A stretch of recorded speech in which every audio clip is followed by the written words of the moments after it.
যাদের মধ্যে পরকালের ভয় ঢুকে যায় ওরা চায় আমার পাপটাকে দুনিয়া থেকেই নিশ্চিহ্ন করে দেওয়া দরকার। যাদের মধ্যে পরকালের ভয় ঢুকে যায় ওরা চিন্তা করে দুনিয়া থেকে তওবা করে ভালো মানুষ হয়ে মরার দরকার। ঠিক কিনা বলেন? দেখুন রাসূলুল্লাহ সাল্লাল্লাহু আলাইহি ওয়াসাল্লামের সময় থেকে নিয়ে পরবর্তী কালগুলোকে, খলিফাদের কাল পর্যন্ত এইগুলাকে বলা হয় খায়রুল কুরুন। দুনিয়ার সর্বশ্রেষ্ঠ সময় হলো ওই সময়গুলা যেই সময়ের মানুষগুলা নবীর পরে সবচাইতে উত্তম এবং দামি মানুষ। ওই সময়ের শাসকগুলা সবচাইতে দামি শাসক। ওই সময়ের মানুষগুলার চরিত্র দুনিয়ার সবচাইতে উত্তম চরিত্রওয়ালা। ওই সময়ের মানুষগুলা দুনিয়ার মধ্যে সবচাইতে উত্তম নৈতিক চরিত্রওয়ালা। ওই সময়ের মানুষগুলা দুনিয়ার মধ্যে ইনসানিয়াতের কায়েম করনেওয়ালা। কেন তাদের মধ্যে এমনটা ছিল? কারণ হলো এরা প্রতিটা অপরাধ আল্লাহর দরবারে হিসাব দিতে হবে। দুনিয়ার বিচারালয়ের চাইতে আখিরাতের বিচারালয়কে ওরা বেশি ভয় করত, যার কারণে প্রতিটা মানুষের চিন্তা থাকতো যদি অপরাধ হয়েও যায় এই অপরাধের পাপের মোচনটা দুনিয়ায় করবে, তবুও আল্লাহর বিচারে মুখোমুখি তারা হতে চায় না। আল্লাহ তাআলা সকল নেকের কাজ করার তৌফিক দেন। আল্লাহ কাদেরকে নেকের কাজ করার তৌফিক দেন? আল্লাহ যাদেরকে ভালোবাসেন। আল্লাহ ভালো না বাসলে আমরা নেকের কাজ করতে পারতাম না। আমরা আল্লাহকে ডাকতে পারি কেন? কারণ আল্লাহ তাআলা আমাদের ডাকের জবাব দেন। এই জন্য আল্লাহ তাআলা কোরআনুল কারীমের মধ্যে বলেন উদউনি আস্তাজিব লাকুম, তোমরা আমাকে ডাকো আমি তোমাদের ডাকে সাড়া দিব। আল্লাহ যে ডাক শুনছেন, কেউ কোনো দিনের আওয়াজ পাইছেন? পাইছেন? আল্লাহ তো বলছেন সাড়া দিব। একজনের একটু মনের মধ্যে যে আল্লাহ সাড়া দিবে, সাড়া দেওয়া মানে কি বুঝি? ডাক দিলে আওয়াজ দিবে যারা আসি। তো আল্লাহ তাআলার পক্ষ থেকে এমন আওয়াজ তো কোনোদিন পাইলাম না। এক বুজুর্গের কাছে গেছে, যে বলতেছে এতদিন ধরে আল্লাহরে ডাকি, আল্লাহ কইছে উদউনি আস্তাজিব লাকুম, কিন্তু এত ডাকলাম কোনোদিন তো আওয়াজ পাইলাম না। বুজুর্গ বলতেছে শোনো, আল্লাহরে ডাকতে পারো এই জন্য, আল্লাহ ডাকের স্বভাব সাড়া দেয় এই জন্যই ডাকতে পারতেছে। হয়তো তোমার আমার শ্রবণ করার মতো কান নাই, তোমার আমার দেখার মতো চোখ নাই, এই জন্য দেখি না শুনি না, কিন্তু ডাকের সাড়া দেন তো আল্লাহ। আল্লাহ দেন। যদি না দিত, একবার আল্লাহ বলার পরে দ্বিতীয়বার আল্লাহকে ডাকার সুযোগ হইতো না, এমনিই মুখটা তালা মেরে দিত। আর আল্লাহ তাআলাকে যত ডাকা হোক, আল্লাহ কি কখনো বেজার হয় নাকি? বেজার হয়? আপনার সন্তান, আপনার ভাই আপনাকে যদি সকাল থেকে নিয়ে সন্ধ্যা পর্যন্ত খালি আব্বা আব্বা ডাকে, কোন সময় আছাড় দিয়ে মেরে ফেলাবেন তা ঠিক নেই। ছোট বোন ভাইকে কত মহব্বত করি আমরা, ও যদি কানের কাছে মুখ লাগায় শুধু যদি কয় ভাইয়া ভাইয়া ভাইয়া, কোন সময় একটা আছাড় মেরে দিবে ঠিক নেই। তাহলে 2 4 5 6 বার 8 10 বার ডাকার পরে ওই মহব্বতের সন্তান, ওই মহব্বতের ভাই বোন, ওর ডাকটা আর ভালো লাগে না, তখন উল্টা আরো মাইর দেওয়া হয়, চুপ কর। অথচ কোন ব্যক্তি যদি আল্লাহকে 24 ঘন্টা ডাকে, আল্লাহ বেজার হবে? যতবার ডাকবে ততবার জবাব দিবেন কে? সেজন্য আল্লাহ তাআলা আমাদেরকে অনেক ভালোবাসেন। ভালোবাসেন বিদায় তো আমাদেরকে ইমানদার বানাইছেন। ভালোবাসেন বিদায় আমাদেরকে আশরাফুল মাখলুকাত বানিয়েছেন। ভালোবাসেন বিদায় আমাদেরকে ঈমানের মতো দৌলত দিয়েছেন। ভালোবাসেন বিদায় আল্লাহ তাআলা সর্বশ্রেষ্ঠ নবীর উম্মত আল্লাহ তাআলা আমাদেরকে বানিয়েছেন। ঠিক কি না? ভালোবাসেন বিদায় আমাদের দ্বারা নেকের কাজ করার সুযোগ আল্লাহ তাআলা দিয়ে দিয়েছেন। সেজন্য এই সময়টাকে দামি মনে করে আমাদের কাজে লাগাতে হবে। আল্লাহ তাআলা বুঝবার আমল করবার তৌফিক দান করুক। আমার আগে ভাই মুফতি আমজাদ হোসেন আশরাফি হাফিজাহুল্লাহ চমৎকার সুললিত কণ্ঠে হযরত আলোচনা করতেছিলেন। আমাকে খুব মহব্বত করেন, আমার সিনিয়র অনেক। আল্লাহ তাআলা ওনার হায়াতে বরকত দেন, সকলে বলেন আমিন। এই আলোচনার মধ্যে অনেকগুলা কথা বলছেন। রাসূলুল্লাহ সাল্লাল্লাহু আলাইহি ওয়াসাল্লামের চরিত্র আখলাক আমাদেরকে অবলম্বন করতে বলছেন। আলোচনার মূল থিমস এটাই ছিল। আর আপনি অনুসরণ তো তারই করতে পারবেন যাকে আপনি ভালোবাসতে পারেন। ঠিক না? আপনার সাথে যার দুশমনী আছে, এলাকার মধ্যে ছোটখাটো দুশমনী হয় না, বন্ধু বন্ধু, খেলাধুলা নিয়ে অনেক সময় দুশমনী হয় কি হয় না? ছোট ছোট বাচ্চা 8-10 বছর বয়স, খেলাধুলা নিয়ে, ক্রিকেট খেলা নিয়ে দুজনের মধ্যে দ্বন্দ্ব লাগছে।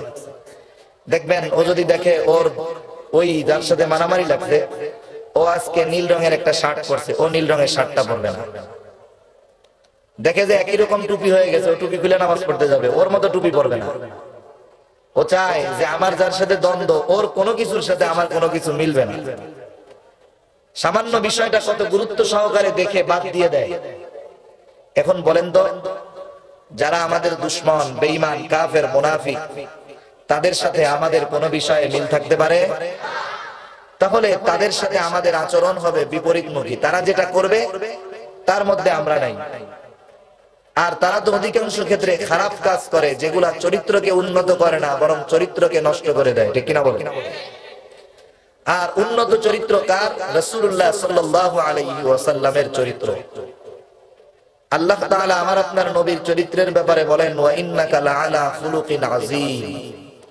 আল্লাহ তাআলা আমার আপনার নবীকে মহান চরিত্র দান করেছেন।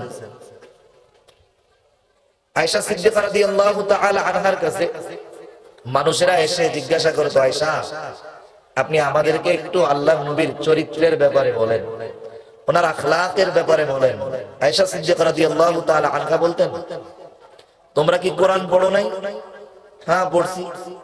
তাহলে শুনো, কানা খুলুকুহুল কোরআন, কোরআনটাই হলো নবীর চরিত্র। সুবহানাল্লাহ। তাহলে নবীর চরিত্র কেমন এটা আমরা কোরআনুল কারীমের মধ্যে পেয়ে যাব। আর যদি আমরা হাদিসের মধ্যে যাই, সাহাবাদের জীবনীর মধ্যে চাই, এটা আরো ব্যাপক আকারে আমাদের সামনে চলে আসবে। ঠিক কিনা বলেন? এজন্য আমরা সাহাবাদের জীবনী পড়বো, নবী জীবনী পড়বো। প্রতিটা ঘরে কমপক্ষে কোরআনুল কারীমের একটা তাফসীর থাকার দরকার। প্রতিটা ঘরে কোরআনুল কারীমের একটা তাফসীর থাকার প্রয়োজন। প্রতিটা ঘরে রাসূলুল্লাহ সাল্লাল্লাহু আলাইহি ওয়াসাল্লামের সিরাত পরিপূর্ণভাবে একটা জীবনী থাকা প্রয়োজন। ছোট বই না, মোটামুটি বড় বই। আপনাদের সবার ঘরে আছে সিরাত রাসূল সাল্লাল্লাহু আলাইহি ওয়াসাল্লামের জীবনী? 70-80 পৃষ্ঠার বই ওইটা না, মিনিমাম 4 খণ্ড 5 খণ্ড মোটা ভলিউম, মিনিমাম 1000 পৃষ্ঠা আমার নবীর সিরাত। এরকম 90% মুসলমানের ঘরের মধ্যে নাই। অথচ ওই ঘরের মধ্যে অনেক দুনিয়ার বিখ্যাত ব্যক্তির জীবনী পাওয়া যাবে, ঠিক না?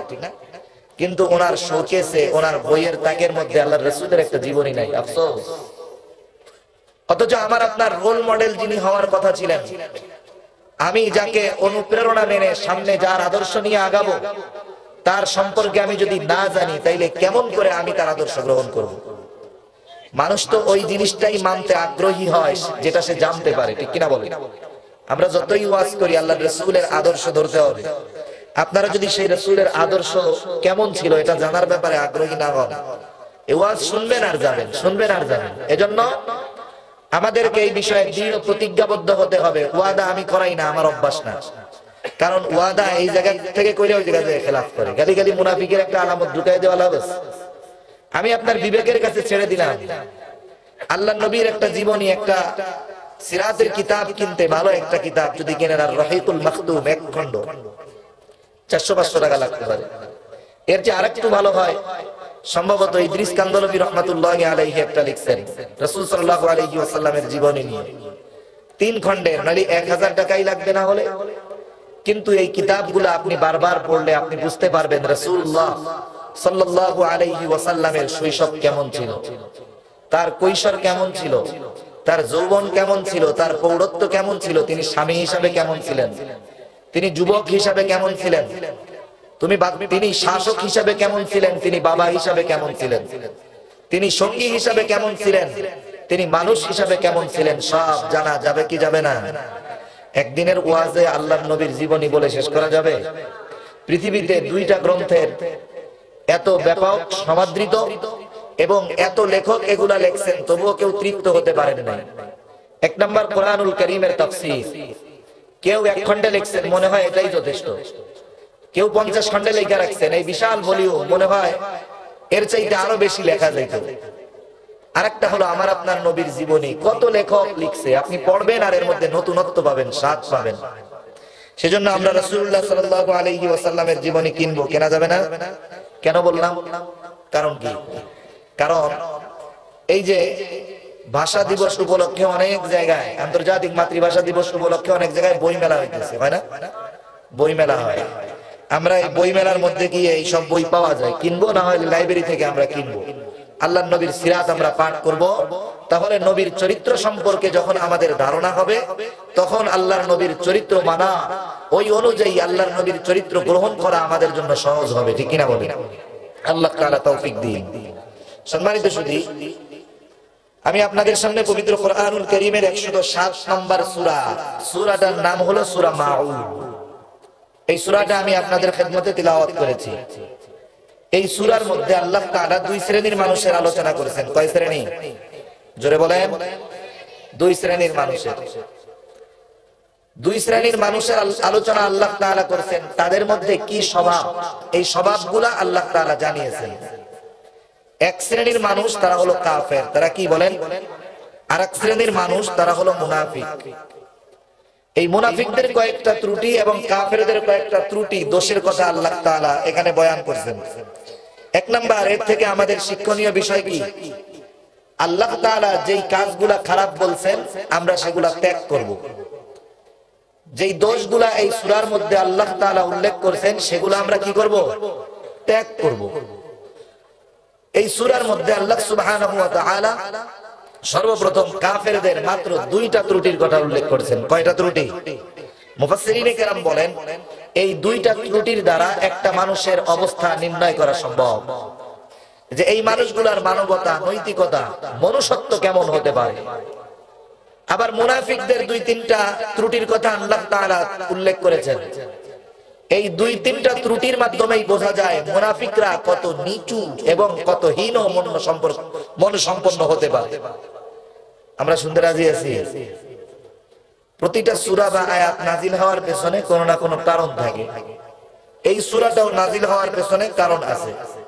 কোন কোন মুফাসসির বলেন এই সূরার প্রথম 3 আয়াত মক্কায় অবতীর্ণ, দ্বিতীয় অংশ যেগুলা এগুলা মদিনায় অবতীর্ণ হয়েছে। কেউ কেউ বলেন এই সূরাটা আসিম ইবনে ওয়াইলকে কেন্দ্র করে আল্লাহ তাআলা নাজিল করেছেন। আবার কোন কোন মুফাসসির বলেন না, এই সূরাটা নাজিল করার অন্যতম কারণ হলো আবু জেহেলকে, ওর একটা ঘটনাকে উল্লেখ করে উদ্দেশ্য করে আল্লাহ তাআলা এই সূরাটা নাজিল করেছেন। ঘটনাটা কি? আবু জেহেল তো তৎকালীন ওই সমাজের নেতা ছিল, মুশরিকদের লিডার ছিল, লিডার। আবু জেহেলের তো সব যত ত্রুটি দোষ আছে সবগুলাই মোটামুটি খারাপ গুণ ওর মধ্যে ছিল। ওর মধ্যে আর একটা অভ্যাস ছিল, ওই আবু জেহেল যখন কোন ধনী ব্যক্তি মুমূর্ষ অবস্থায় থাকতো, তখন ওই মুমূর্ষ ব্যক্তি সম্পদ রেখে যাইতেছে, কিন্তু ওই মুমূর্ষ ব্যক্তির কোন লোকজন আর দুনিয়ায় নাই। ওই মুমূর্ষ ব্যক্তির ছোট একটা বাচ্চা আছে, ওই রকম লোকগুলা খুঁজে খুঁজে ওই রকম অসুস্থ মুমূর্ষ লোকের কাছে গিয়া বলতো, ভাই তুমি তো দুনিয়া থেকে চলেই যাইবা, এ দুনিয়া থাকার জায়গা না, চলে যেতেই হবে, কিন্তু তুমি দুনিয়া থেকে যাওয়ার পর তোমার সম্পদ এবং তোমার সন্তানের রক্ষণাবেক্ষণ কে করবে? একটু চিন্তা করছো? এমনিই তো মরার সময়, যখন আবার সন্তান আর সম্পদের কথা মনে করায় দেয়, চিন্তা আর একটু বাড়বে না? কি করব? আমি আছি না, কোনো টেনশন নেই। কি করব? বলে তুমি সবার সামনে ঘোষণা দিয়ে দাও যে তোমার মৃত্যুর পরে তোমার সম্পদ এবং সন্তানের অভিভাবক হলাম আমি। লোকটা চিন্তা করতে হয়, রে কথা তো ঠিক বলছে। কারণ আবু জেহেল হলো লিডার, একজন নেতা।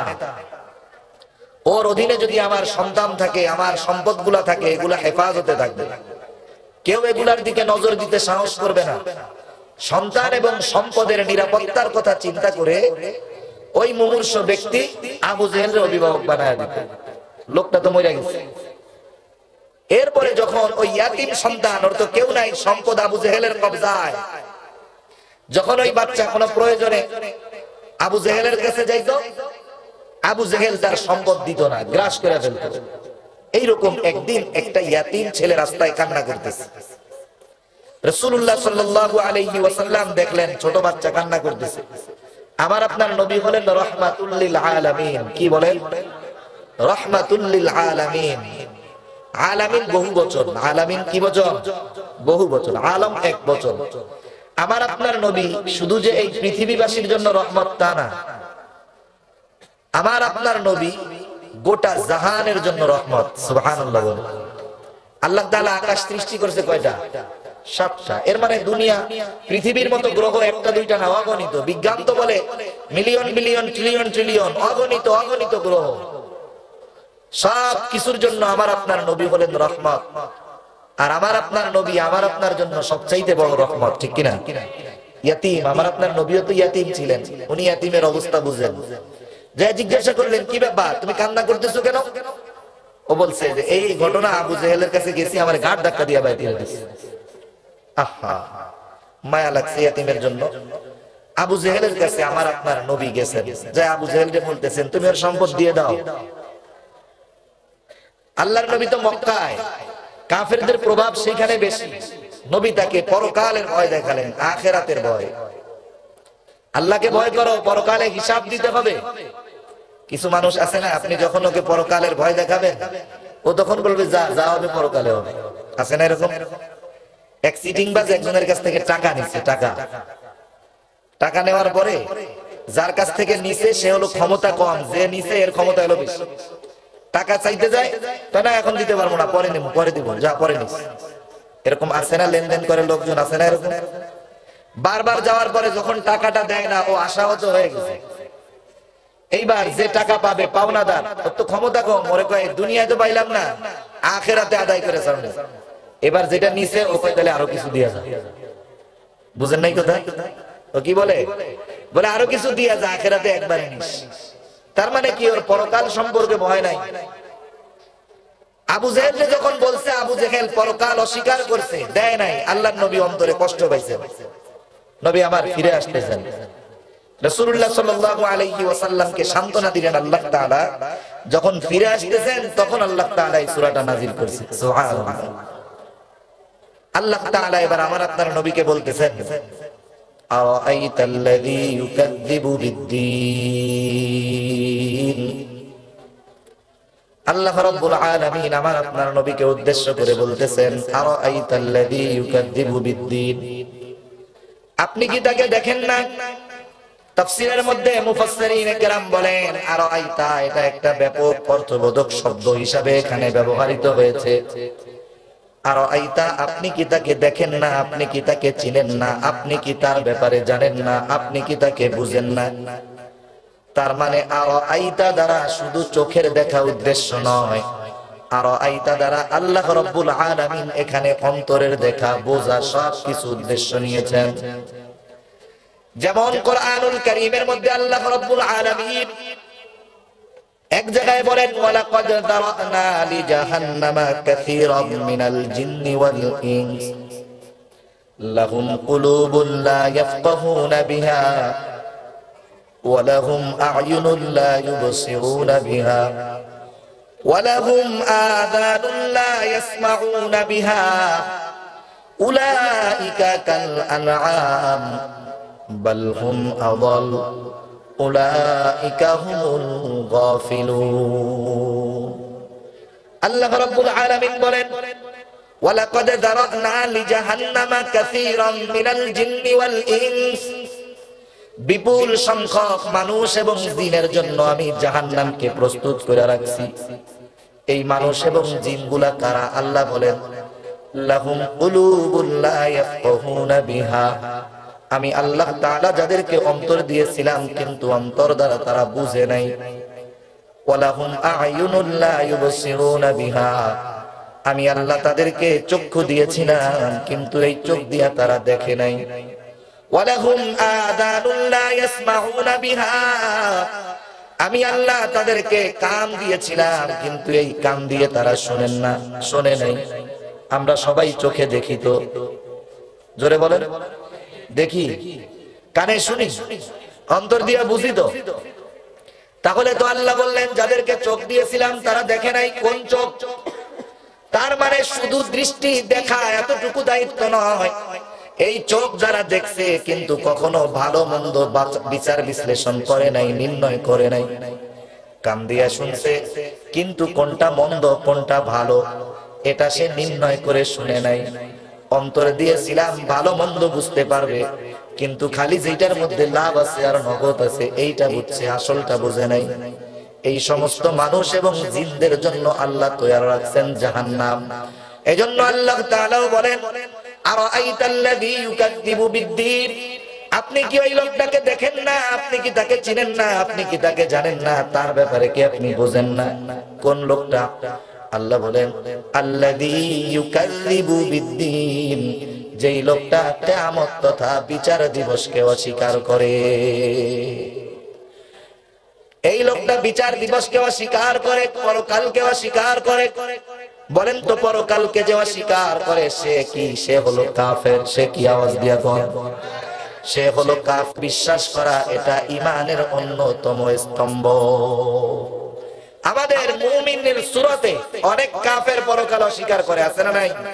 এরা পরকালকে বিশ্বাস করে না, মুসলমানের নাম, কিন্তু এদের অন্তর জুড়ে নাস্তিকবাদের বীজ বপন হয়ে গেছে। ওরা বলে পরকাল কিচ্ছু না, কিয়ামতের দিন কিছু না, এগুলো ভুয়া। নাউযুবিল্লাহ। তাহলে এই আবু জেহেল এর একটা অভ্যাস, এর একটা ত্রুটিও পরকালকে অস্বীকার করত। এখন যে পরকালকে অস্বীকার করে কাফের, এখন এখানে আল্লাহ তাআলা এই ত্রুটিটার কথা উল্লেখ করলেন কেন? এক নাম্বার, ওই ইয়াতীমের সম্পদ যখন আবু জেহেল দেয় নাই, আবু জেহেলকে আল্লাহর নবী পরকালের ভয় দেখাইছেন। তার মানে পরকালের ভয় যাদের মধ্যে নাই, এই মানুষগুলা সব রকমের অন্যায়, অনাচার, পাপাচার করতে পারে। কাফেরের ত্রুটি এটা ঠিক আছে, কিন্তু অনেক মানুষ দুনিয়ায় আছে ওর পরকালের ভয় নাই, আছে না নাই? কাদের পরকালের ভয় নাই বুঝবেন কেমনে? যাদের পরকালে আল্লাহর কাছে হিসাব দিতে হবে এই ভয়টা যাদের নাই, এরা সকল প্রকার অন্যায় করে, ঠিক কিনা বলেন? পরকালে আল্লাহর কাছে হিসাব দিতে হবে, আল্লাহর সামনে দাঁড়াতে হবে, এই ভয়টা যাদের নাই তারা ঘুষ খায়। পরকালের মূলত ভয় যাদের নাই এরা সুদ খায়। পরকালের ভয় যাদের নাই এরা দুর্নীতি করে। পরকালের ভয় যাদের নাই এরা মানুষের হক নষ্ট করে, ঠিক কিনা বলে? পরকালের হক যেই শাসকের মধ্যে নাই, সেই শাসক মানুষের উপরে জুলুম করে, অত্যাচার করে। আগের শাসকরা পরকালকে ভয় করত। খলিফাতুল মুসলিমিন হযরত উমর রাদিয়াল্লাহু তাআলা পরকালকে তিনি ভয় করতেন। আল্লাহর সামনে জবাবদিহিতার ভয় ছিল। এই জন্য এত বিশাল রাজত্বের অধিপতি খলিফা হওয়ার পরেও উনি আলিশান জীবন যাপন করতে পারেন নাই, ঠিক কিনা বলে? ওনার অন্তরের মধ্যে পরকালে আল্লাহর সামনে দাঁড়ানোর ভয় ছিল, এই জন্য মাল আত্মসাৎ করতে পারেন নাই। পরকালের ভয় ছিল, এই জন্য নিজেকে মানুষের খাদেম মনে করতেন, মানুষকে তার গোলাম মনে করতে পারেন না। সেই জন্য প্রতিটা মানুষের অন্তরে যদি পরকালের ভয় ঢুকে, যে আমাকে আল্লাহর সামনে আমার প্রতিটা শব্দ, প্রতিটা ক্ষণ, প্রতিটা মুহূর্ত, প্রতিটা কাজের হিসাব দিতে হবে, তাহলে বলেন তো এই মানুষগুলার চিন্তা যদি সব সময় পরকালমুখী হইতো, গুনাহ করতে পারতো? যেই ব্যক্তি ওজনে কম দেয় সে কি ওজনে কম দিতে পারতো? যেই ব্যক্তি চুরি করে সে কি চুরি করতে পারতো নাকি? তাহলে বোঝা গেল পরকালের চিন্তা ভাবনা হলো এমন এক চিন্তা যেটা সকল খারাপ কাজ থেকে বিরত রেখে মানুষের মতো মানুষ হওয়ার জন্য প্রস্তুত করতে পারে। আর পরকালের ভয় মানুষকে নিজের অন্যায়ের ব্যাপারেও স্বীকৃতি দেওয়া দেয়। অন্যায় থেকে বাঁচার ইচ্ছা পরকালের ভয় অন্তরের মধ্যে দিতে পারে। যাদের মধ্যে পরকালের ভয় ঢুকে যায় ওরা চায় আমার পাপটাকে দুনিয়া থেকেই নিশ্চিহ্ন করে দেওয়া দরকার। যাদের মধ্যে পরকালের ভয় ঢুকে যায় ওরা চিন্তা করে দুনিয়া থেকে তাওবা করে ভালো মানুষ হয়ে মরার দরকার, ঠিক কিনা বলেন? দেখুন রাসূলুল্লাহ সাল্লাল্লাহু আলাইহি ওয়াসাল্লামের সময় থেকে নিয়ে পরবর্তী কালগুলাকে, খলিফাদের কাল পর্যন্ত এইগুলাকে বলা হয় খায়রুল কুরুন। দুনিয়ার সর্বশ্রেষ্ঠ সময় হলো ওই সময়গুলা যেই সময়ের মানুষগুলা নবীর পরে সবচাইতে উত্তম এবং দামি মানুষ। ওই সময়ের শাসকগুলা সবচাইতে দামি শাসক। ওই সময়ের মানুষগুলার চরিত্র দুনিয়ার সবচাইতে উত্তম চরিত্রওয়ালা। ওই সময়ের মানুষগুলা দুনিয়ার মধ্যে সবচাইতে উত্তম নৈতিক চরিত্রওয়ালা। ওই সময়ের মানুষগুলা দুনিয়ার মধ্যে ইনসানিয়াতের কায়েম করনেওয়ালা।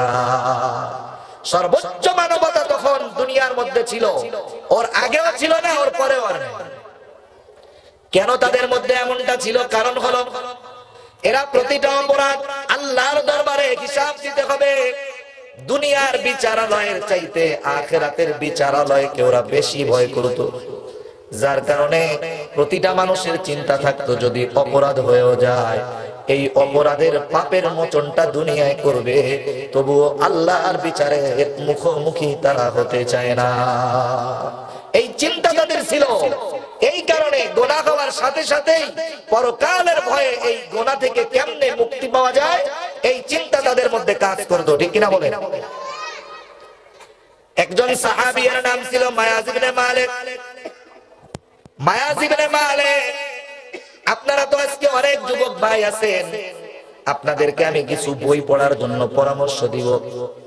কারণ বই এটা আপনাকে শুধু বিনোদন দিবে তা নয়, এটা আপনার জ্ঞানের সমুদ্রকে আরো সমাদৃত করবে। ঠিক কিনা?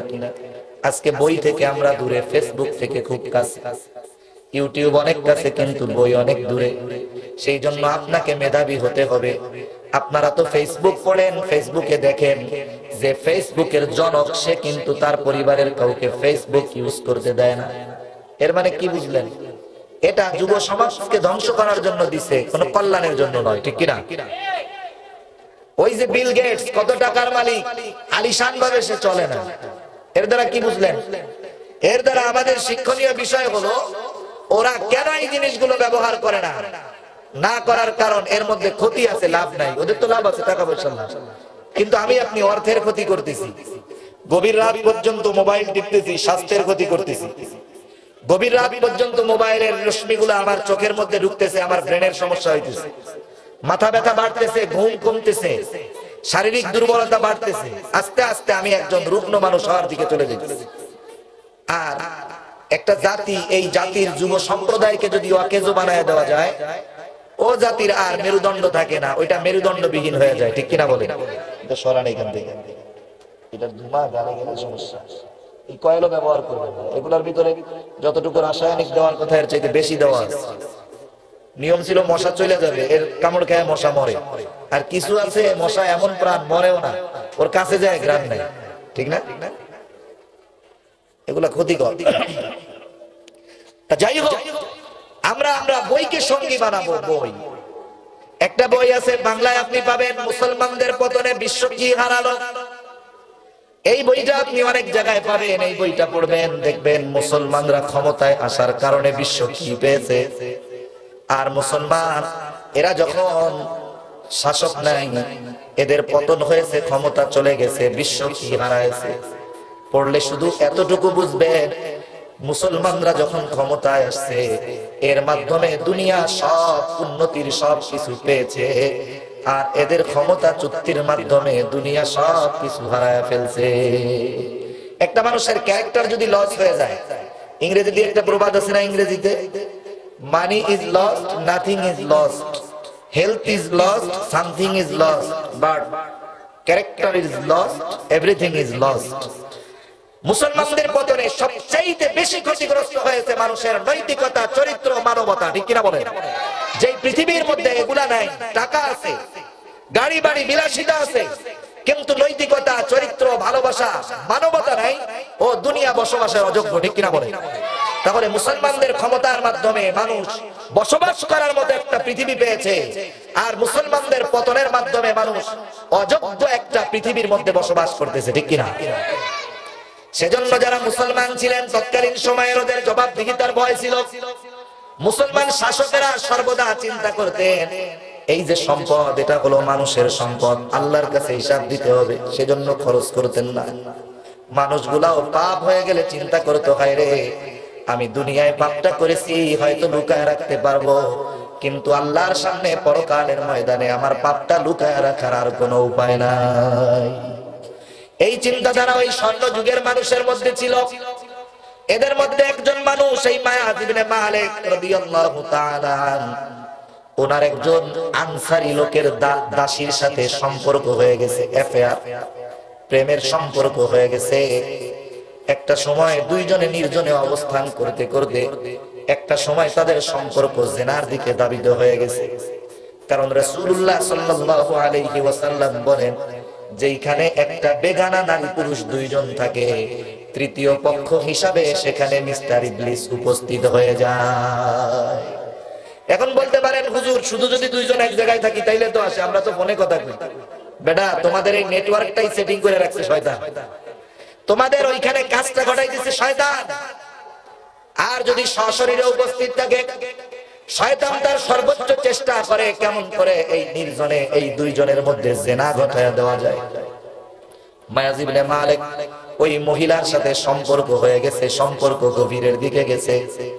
একটা সময় দুইজনের মধ্যে জিনা সংগঠিত হয়ে গেল। আর দুনিয়ার নিয়মটা ওই রকম, পাপ করার আগে পাপ করার জন্য শয়তানে পুশিং মারে, পাপ হয়ে যাওয়ার পর শয়তান তখন আফসোস করায়। দুনিয়ার মধ্যে অনেক লোক তরকারিতে লবণ হয় নাই, এতটুকু কথার কারণে বউরে তালাক দিয়ে দেয়, আছে না নাই? অনেক আছে, অনেক। খালি ওর বউরে দেয় না, 14 গোষ্ঠী শুদ্ধ মেরে দেয়, তোর বাপরেও তোর মারে, যা আছে সব। বলেন তো একসাথে যদি সবগুলা মেরে দেয়, বউ আছে না গেছে?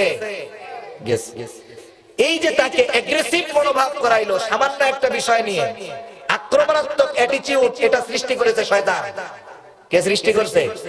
তার আক্রমণাত্মক মনোভাব সৃষ্টি করছে কে? শয়তান। মাঝে মধ্যে ইংরেজি শব্দ কইতেও তো ভয় লাগে। যাই হোক, কিছু কিছু সময় দেখা যায় কি বিষয়টা এরকম, অনেকে অনেক বিষয় সমালোচনা করে। কেউ যদি সে চিন্তাই করে যে আমি শুধু আপনাদের সামনে ইংলিশেই বলবো, তাহলে আর এক ঝামেলা। আমি তো এরকম ইংলিশ পারি না। অনেক সময় আমাদের শব্দ ভান্ডার, এটা একটা মেমোরি। এটা কি বলে? মেমোরি। মেমোরির মধ্যে যখন অনেক জিনিস থাকে, খুঁজে বের করতে কষ্ট হয় না? আবার সবার মেমোরি কিন্তু সমান গতিতে কাজ করে না। 10 জিবি র্যামের কম্পিউটার যেই গতিতে কাজ করবে, 2 জিবিটা ওই গতিতে করবে নাকি? ও তো আপনারে জিমাই ফেলাবে ঘুরতে ঘুরতে। সেজন্য অনেকের ব্রেন খুব শার্প, দ্রুত কাজ করে। আর ব্রেন দ্রুত কাজ করানোর জন্য ব্রেনকে রেস্ট দিতে হয়। অনেক সময় আমাদের রেস্ট কম হয়, ঘুম কম, মেমোরির উপরে প্রেসার থাকে, চাপ থাকে। তখন হয় কি, বাংলা শব্দটা ওইটার ইংরেজি শব্দটা আমার মুখস্থ আছে, তখন ওই শব্দটা ব্রেনে আগে চলে আসে, সেজন্য বলা হয়। সেজন্য কোনো ওয়াইজ যদি কোনো শব্দ ইংরেজিতে বলে, এর বিরোধিতা করার কোনো সুযোগ নেই, ঠিক কিনা বলে? আর শব্দ স্বাভাবিক ব্যবহারিক শব্দ যেগুলা বলা হয়, ওগুলা মোটামুটি সবাই জানে, ওই সব শ্রেণীর মানুষ জানে। ইয়েস নো ভেরি গুড সবাই জানে না? ইংলিশের অর্থ সবাই জানে। এই জায়গায় তো ইংলিশ কইয়া ক্রেডিট দিয়া কোনো লাভ নাই। তা যাই হোক, শয়তান তখন কি করে? প্রথমে আক্রমণাত্মক মনোভাব সৃষ্টি করে দেয়। সামান্য বিষয়, যেটা কিন্তু কোনো ব্যাপার না, হাত দিয়ে একটু লবণ ভাতের মধ্যে নিলেই কিন্তু খালাস। কিন্তু করলো কি, ঝগড়া বাঁধায় তালাক দেওয়া দিল। এবার শয়তান এক রাউন্ড দিয়ে আবার আসছে, আইসা কয়, হায় হায় কি কামটা করলি? হায় রে, তোর 3টা বাচ্চা রয়েছে, বউয়ের সাথে 14 বছর সংসার করলি, কেমনে নাতুয়া থাকবি? এবার শয়তান ওরে আলু মারা শুরু করছে। ও গেছে গ্রামের হুজুরের কাছে ফতোয়া আনার জন্য। হুজুর কয়, কাম সারা, ফতোয়া যদি ভালো মতো আনতে চাও যাও জিরি মাদ্রাসার ফতোয়া বিভাগে গিয়া ফতোয়া নিয়ে আসো। গেছে, শুনছে, লেখছে, ফতোয়া দিছে, বউ তোমার নাই। আশেপাশে শয়তান আরো আছে না নাই? বলে, বেটা কাম হবে না, তুমি এখন এখান থেকে ঢাকা চলে যাও। ওই যে বকশিবাজারে হুজুর আছে বড় বড় টিভিতে, ওনাদের নামের আগে শায়েক আছে, ওনার কাছে যাও। ওনার কাছে গেলেই দেখবার বউ তালাক হয় না। এবার গেছে, কই তুই কয়টা দিছিস? কই 14 গোষ্ঠী দিছি। তুই দুনিয়া ধরে দিতি, তাও অসুবিধা ছিল না, যা বউ তোর আছে। এবারও কি কইব? আমাকে জিরি মাদ্রাসায় আমরাই তো টাকা পয়সা দিয়ে চালাই, এরকম বলে না? কয় টাকা দিছিস বেটা? তারপরেও কিন্তু ছোট মুখে বড় কথা। আইসা বড় বড় লেকচার দিবে, জিরি মাদ্রাসা পটিয়া মাদ্রাসা আমাকে টিয়া দিয়ে চলে, আর আমরা ফতোয়া চাইতে গেলে আমাকে বিরুদ্ধে ফতোয়া দেয়। দেখ, ঢাকার তুমি বড় হুজুরের ফতোয়া নিয়ে কাম কি করবে? শয়তান ওকে দিয়ে হারাম স্ত্রীর সাথে মেলামেশা করাইয়া হারামজাদা পয়দা করার রাস্তা খুলে দিল, ঠিক কিনা বলেন? ওদেরকে জেনাকারিনী হিসাবে, জেনাকার হিসাবে দুনিয়ায় ওদেরকে বাঁচায় রাখলো। সেজন্য শয়তানের ধোঁকা সব সুরতেই থাকে, নেক্সট সুরতেও শয়তান ধোঁকা দেয়।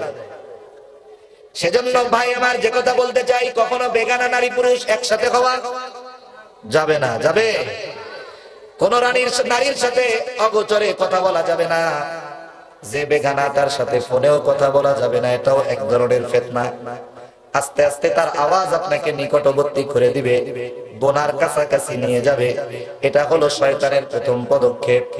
আর স্বাভাবিক গোনা সংগঠিত হওয়ার পরে যদি আবার গোনা করানো যায়, শয়তান আসে। আর যদি গোনা করানোর, সংগঠন করানোর সময় যদি তখন না থাকে, চলে যায়। গোনা যখন সংগঠিত হয়, হওয়ার পরে সর্বপ্রথম মানুষের বাস্তবতা হুঁশ ফিরে আসে, তখন তার মধ্যে অনুশোচনা কাজ করে। এই অনুশোচনাটাকে কাজে লাগিয়ে শয়তান ওই এক গ্রুপে আরো বড় অন্যায়ের দিকে নিয়ে যায়। আবার কারো কারো অনুশোচনা কাজ করে যে হায়রে আমি গুনাহটা করে ফেললাম।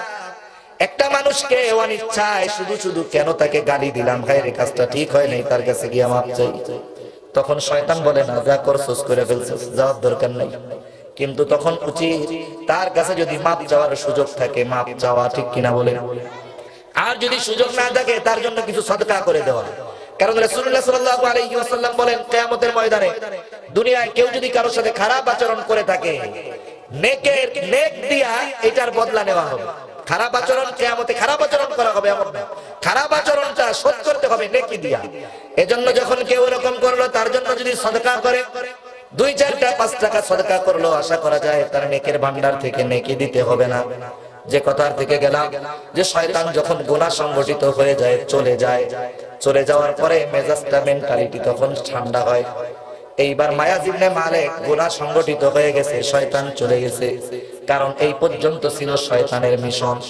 এইবার নিজের কাছে নিজে প্রশ্ন করে, ও মায়াজ, তুমি তো আল্লাহর নবীর একজন সাহাবী, তুমি যে অন্যায়টা করছো দুনিয়ার কেউ হয়তো দেখে নাই, কিন্তু আল্লাহর চোখকে তো ফাঁকি দিতে পারো নাই।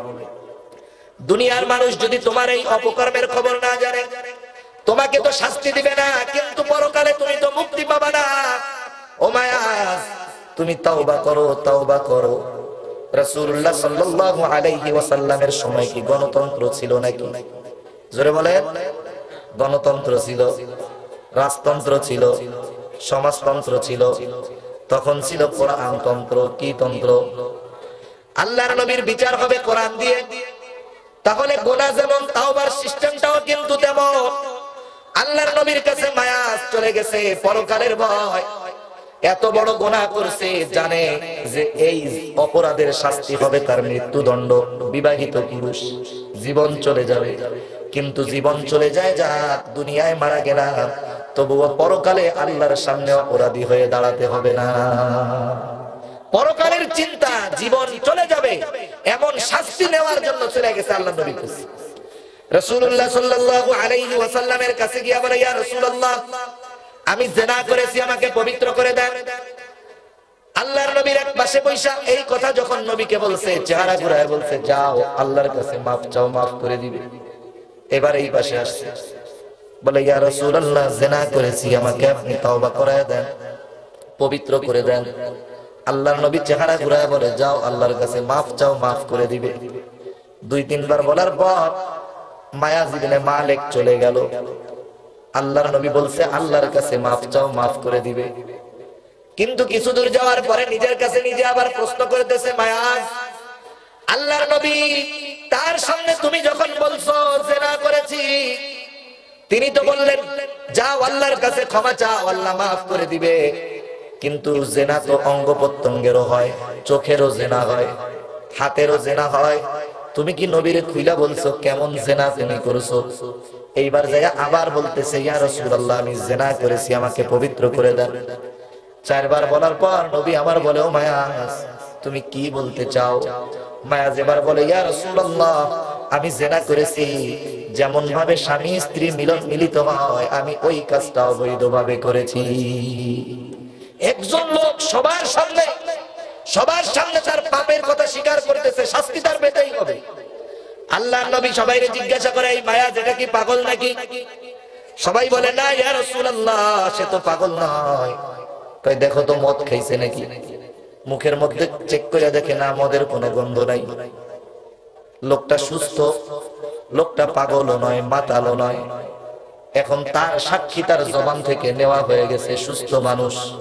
কি চাও? বলে, পবিত্র হতে চাই। কি করতে হবে? পাথর মেরে তাকে হত্যা করতে হবে, ঠিক কিনা বলে? পাথর মেরে হত্যা করা হলো মায়াজ ইবনে মালিককে। রাসূলুল্লাহ সাল্লাল্লাহু আলাইহি ওয়াসাল্লাম দাফন কাফনে অংশ নিলেন। লাশ দাফন করা হয়ে গেল, ফিরে আসতেছে। আসার সময় 2 জন সাহাবী, তাদের নামটা জানা নাই আমার, এই 2 জন বলতেছে, আরে এই তো মায়াজ ইবনে মালিকের কবর। রাসূলুল্লাহ সাল্লাল্লাহু আলাইহি ওয়াসাল্লামের কাছে বলার পরে তার গুনাহটা গোপন রাখার সুযোগ ছিল। ও যদি আল্লাহর কাছে মাফ চাইতো হয়তো মাফ করে দিত, গুনাহটা গোপন রাখতে পারতো। কিন্তু এই মায়াজ ইবনে মালিক বড় বোকা, নিজের গুনার কথা মানুষের সামনে বলে দিল, শাস্তি পেল, মারাও গেল, সমাজের মানুষও জেনে গেল মায়াজ ইবনে মালিক একজন জিনাকার। এই কথা দুইজনে বলতেছে, আল্লাহর নবীর কানে কথাগুলো পৌঁছে গেছে। নবী আমার পথ চলতেছেন, কিছু দূর যাওয়ার পরে দেখলেন একটা মরা গাধা পড়ে আছে। এই মরা গাধা রোদের তীব্রতায় ঝলসে গেছে, ফুলে পা গুলা উপরের দিকে উঠে আছে। নবী দাঁড়াইলেন, ওই দুইজনকে ডাক দিয়ে বলে, কোথায় ওই দুইজন যারা মায়াজ ইবনে মালিকের ব্যাপারে এই কথাগুলা বলছো, এদিকে আসো। আল্লাহর নবী ডাক দিয়ে বলে, যাও ওই মরা গাধার গোশত খাও। বলেন তো, মরা জিনিস খাওয়া কি হালাল নাকি? গরু হালাল যদি মইরা যায় এমনি খাওয়া যাবে? খাওয়ার কোনো অনুমতি নাই। আল্লাহর নবী বলতেছেন, যাও ওই মরা গাধার গোশত খাও। ওই দুইজন বলে, ইয়া রাসূলুল্লাহ কি বলেন, এটা তো আল্লাহ হারাম করেছে। আল্লাহর নবী বলতেছে, তোমরা তোমাদের মৃত ভাই মায়াজ ইবনে মালিকের গোশত খেয়েছো, তার ব্যাপারে তোমরা এই কথাগুলা বলেছো, শুনে রাখো, মায়াজ ইবনে মালিক যদিও গুনাহ করেছে, জিনা করেছে, কিন্তু পরকালের ভয় সে তাওবা করছে। আল্লাহ তাআলা তার তাওবা কবুল করেছে। তার তাওবার এত দাম, আর তার তাওবা যদি আমার গোটা উম্মতের মধ্যে বন্টন করে দেওয়া হয়, আমার উম্মতের নাজাতের জন্য মায়াজ ইবনে মালিকের তাওবাটা যথেষ্ট হয়ে যাবে। এখন আমি যে কথা বোঝানোর জন্য আপনাদেরকে বললাম, দেখেন, পরকালের ভয় যেই লোকটার আছে, সে দুনিয়ায় পাপ করার পর ওই পাপের শাস্তি মৃত্যু গ্রহণ করতেও পরোয়া করে না। আর যেই লোকটার পাপ পরকালের মূলত ভয় নাই, ওই লোকটা দুনিয়ার মধ্যে কোনো পাপ কাজ করতে সে পরোয়া করে না। কথা বুঝতে পারছেন? তফাৎটা কোথায়? সংক্ষেপে কথা বুঝতে হবে। তার মানে পরকালের ভয় যার আছে, আল্লাহর সামনে জবাবদিহিতার ভয় যার আছে, ও দুনিয়ার কোনো পাপ কাজ করতে পারে না। যদি করেও পারে, ওই পাপ কাজের শাস্তি নিতে সে দ্বিধাবোধ করে না। আর যার মধ্যে পরকালের ভয় নাই, তার দুনিয়ার কোনো পাপ কাজ করার ব্যাপারে সে টেনশন করে না। ঠিক কিনা বলে? ওই যে সুদ খায়, ঘুষ খায়, দুর্নীতি করে, কেন করে? মূলত পরকালের ভয় নাই। ঠিক কিনা? এই দোষটা তো ছিল আবু জেহেলের, অথচ অনেক নামদারি মুমিনের মধ্যে ঢুকে গেছে। সেজন্য আল্লাহ আমাদেরকে শিক্ষা দিতে চান, ও আমার গোলামেরা, আবু জেহেল তো পরকালকে ভয় করে না, এই জন্য ইয়াতীমের মাল আত্মসাৎ করে। সাবধান, তোমরা পরকালকে ভয় করবা। যদি পরকালের যথাযথ ভয় করো, সকল পাপ থেকে তুমি বেঁচে থাকতে পারবা। তাহলে আবু জেহেল পরকালকে ভয় করে না, আমরা পরকালকে ভয় করব। আবু জেহেলের আরেকটা ত্রুটি আল্লাহ তাআলা বলেন, ওয়ালা ইয়াহুদ্দু আলা তাআমিল মিসকিন। আল্লাহ তাআলা বলেন, আবু জেহেলের আরেকটা ত্রুটি হলো, সে তো সেই লোক যে পরকালকে ভয় করে না।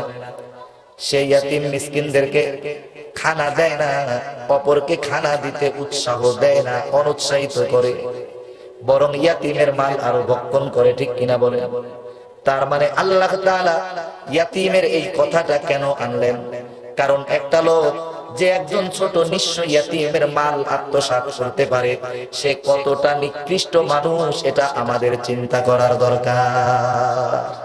একটা ইয়াতীম ছোট বাচ্চা, তার ঘাড় ধাক্কা দেয়, তার মাল আত্মসাৎ করে, এই লোকটা সমাজের অন্যতম নিকৃষ্ট মানুষ। ঠিক কিনা বলে? কারণ কি? কারণ ও তো পরকালের ভয় নাই। এই জন্য এই ধরনের জঘন্য পাপ করতে ওর বিবেক ওকে বাধা দেয় না। আর যদি পরকালের ভয় থাকতো, অন্যায় করা তার জন্য কঠিন হইতো। ঠিক কিনা বলে? সেজন্য আমরা ইয়াতীম মিসকিনদের সাথে খারাপ আচরণ করব না।